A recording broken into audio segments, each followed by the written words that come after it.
Hello, hello, j'espère que tu vas bien. Bienvenue sur CEO Talks, ou devrais-je dire en français CEO parle. CEO, c'est le mélange de she qui veut dire elle et CEO qui veut dire PDG. Alors, comme tu t'en doutes, ici on parle business, ambition, entrepreneuriat. Je me présente, je m'appelle Aïcha Temfak et je suis la fondatrice de Miss Iris Montréal, la meilleure marque de sac au monde.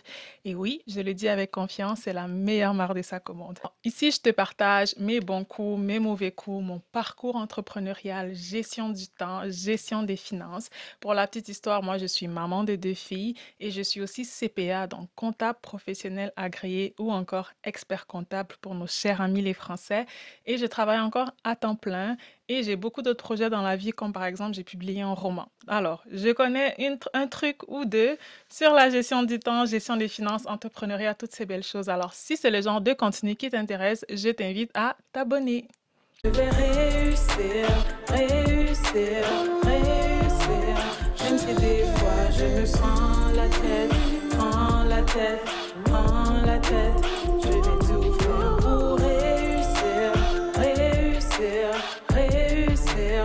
Même si des fois ça me prend la tête, prends la tête, prends la tête.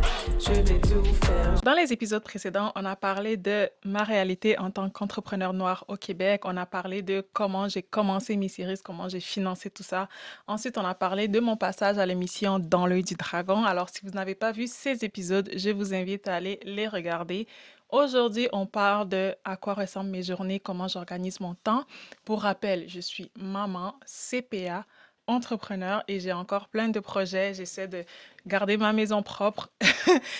Essaye, c'est le mot. J'essaie de me garder en forme. Encore une fois, essaye, c'est le mot. Donc, il y a beaucoup de choses, beaucoup de chapeaux que je porte et je pense que je m'en sors plutôt bien, mais ça vient avec beaucoup d'organisation. Alors aujourd'hui, je partage avec toi comment je fais pour organiser tout ça. Mais avant d'aller plus loin, juste pour te mettre en contexte, j'aimerais te présenter c'est quoi Miss Iris Montréal. Alors, Messeris, c'est ma marque de sac à main et de sac à dos maintenant en cuir vegan que j'ai lancé en fin 2022.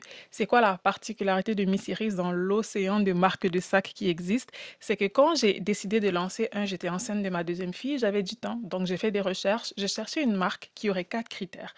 Un côté fancy, style maison de haute couture. Côté pratique pour la vie de tous les jours, parce que maman professionnelle, ça me prend un certain niveau de praticité dans mes sacs. La qualité.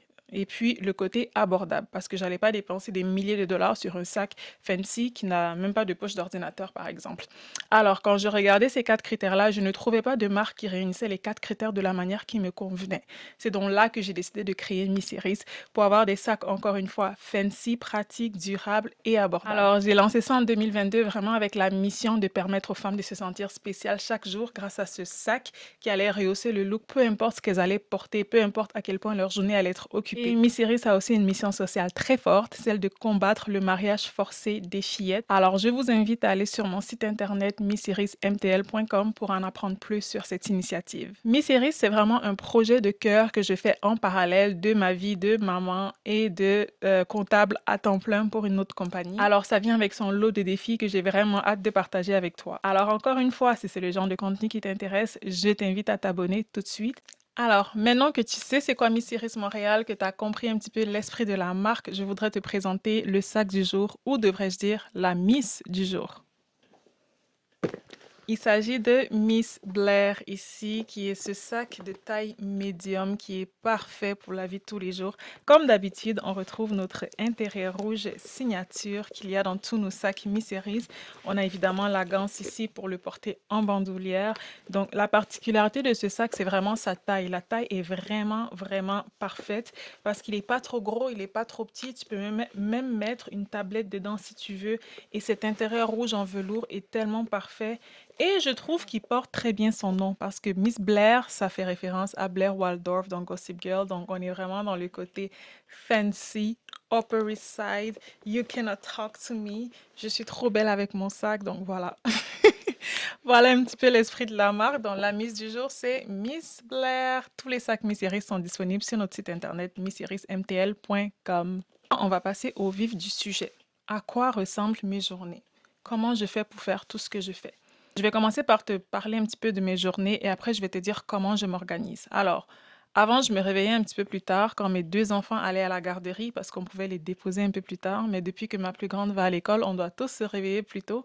Donc, je suis passée de me réveiller à 7h30 à me réveiller à 6h45. Bon, c'est un ajustement, c'est sûr, mais il faut ce qu'il faut, hein. Ce que je trouve bizarre, c'est que c'est pas moi qui vais à l'école, mais je dois me réveiller tôt comme quelqu'un qui va à l'école, alors que moi, j'ai fini l'école.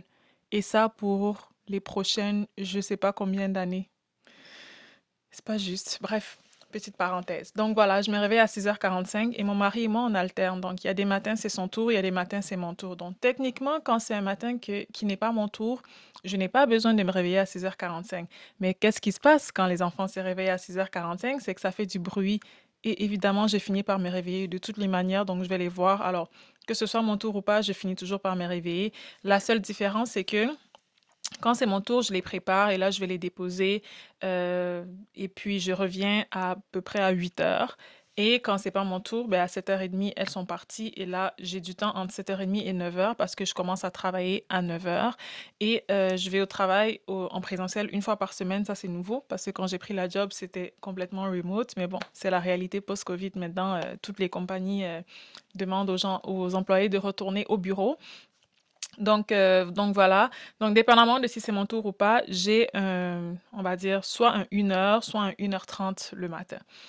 Maintenant, ce que je fais de ce temps-là, ça dépend vraiment de mon humeur. Je peux m'entraîner, je peux aller courir, je peux juste rester couché et puis juste rien faire et attendre que 9 heures arrive parce que je suis encore fatiguée. Je suis pas une personne du matin, je suis pas une lève-tôt. Alors quand je me lève tôt, je suis fatiguée le matin. Donc je suis pas hyper productive. Moi, je suis productive tard le soir. C'est là que mon cerveau il carbure et tout. Quand c'est l'heure d'aller dormir, mon cerveau dit non, non, non, j'ai encore plein d'idées. Bref. Ça, c'est ma réalité à moi. Donc, ce que je fais le matin, ça dépend. Des fois, je travaille sur mes séries. C'est souvent ce que je fais. Je suis couchée dans mon lit, mais je travaille, par exemple, sur du contenu. Je fais du content creation, donc je regarde un petit peu ce qui se poste pour avoir des idées de contenu que je pourrais poster. Donc, j'essaie quand même de rentabiliser mon temps d'une manière ou d'une autre, même si je suis juste couchée. Ou ben, je vais courir ou j'essaie de faire quelque chose de productif. Et des fois, je fais le ménage aussi quand j'ai de l'énergie, mais ça, c'est rare, hein. Et là, de 9h à 17h, je travaille. Je ne prends pas vraiment de pause, c'est très intense. Donc, c'est vraiment non-stop. De 9h à 17h, j'ai pas vraiment le temps de faire autre chose. C'est vraiment travail, travail, travail, travail. Et là, à 17h, je finis. Et encore une fois, des fois, c'est moi qui dois aller chercher les petites. Des fois, c'est mon mari, ça dépend. Quand c'est moi qui vais les chercher, j'essaie d'aller les chercher quand même un peu plus tôt que 17h. J'essaie de quitter souvent vers 16h30 et tout. Mais quand je sais que je vais quitter vers 16h30, au lieu de commencer à 9h, je vais commencer peut-être à 8h30 à travailler pour ne pas voler du temps. Et voilà, je vais les chercher. Bon, le soir, c'est la routine de le souper, dodo, etc. Elles vont se coucher autour de 7h30, 8h. On va dire plus 8h que 7h30.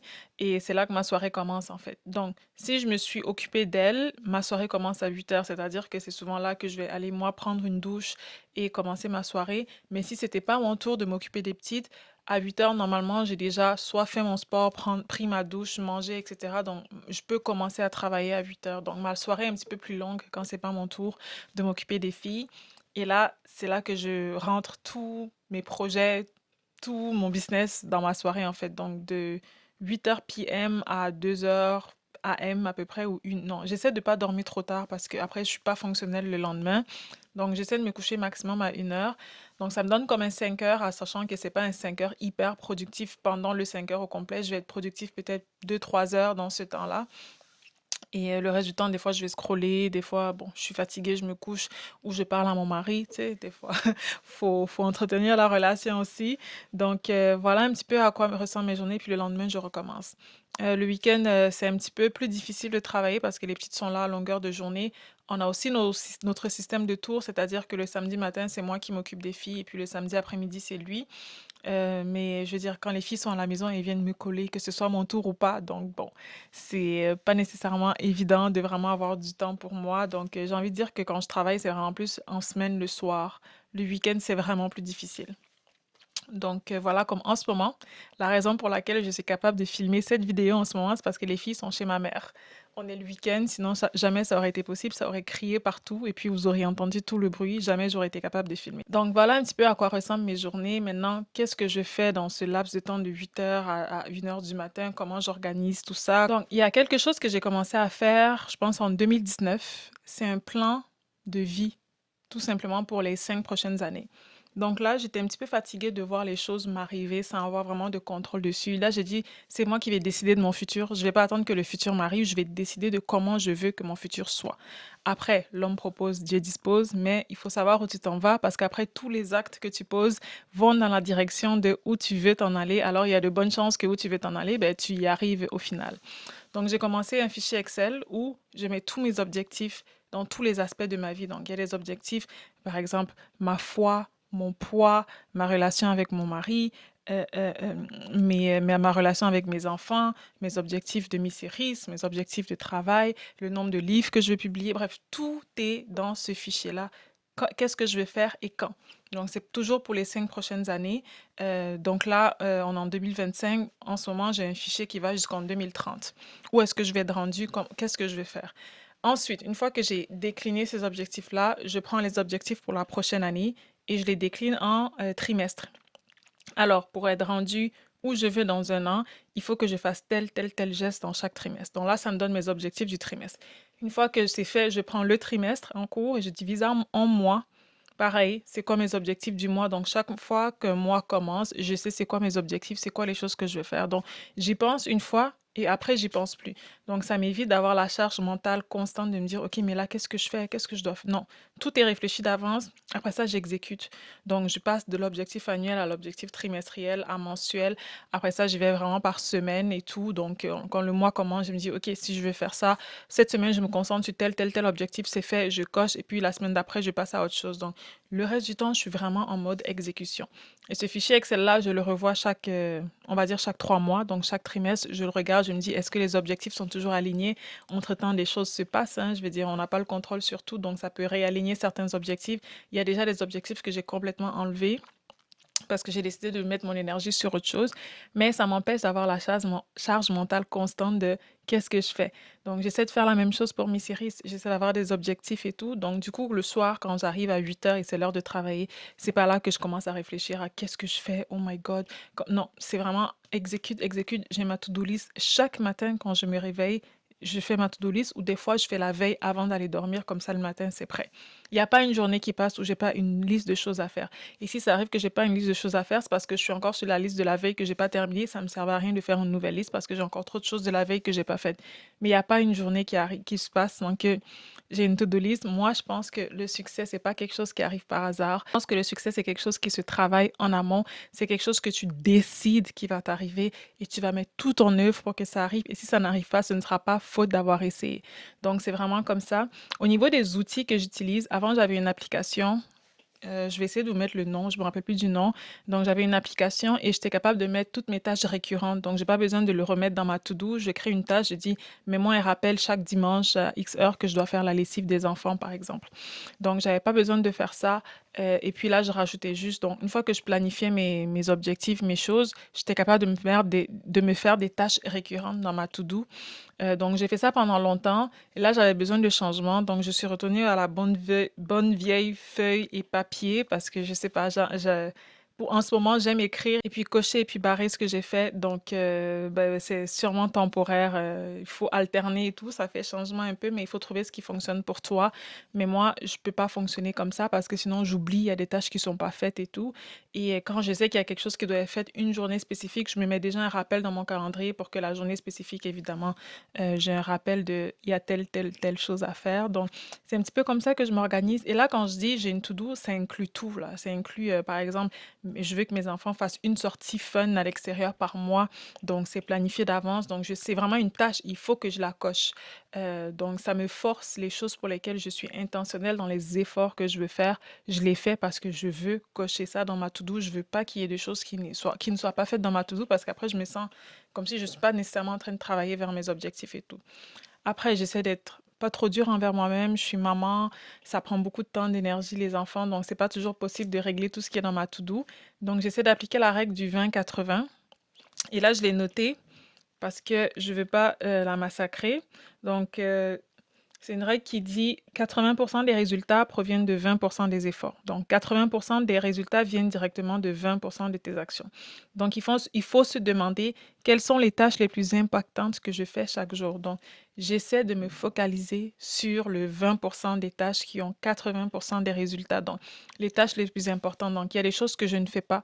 Par exemple, je fais pas le ménage autant que je pourrais. Ça m'apporte absolument rien. Pour moi, faire le ménage, c'est une perte de temps. Donc là, je fais quand je peux. Et de toute manière, dès que je range les enfants, ça salit. Donc, ce que je veux faire maintenant, c'est prendre une femme de ménage. Ça fait un bout que je cherche quelqu'un de confiance. Mais bon, bref, ça, c'est une autre histoire.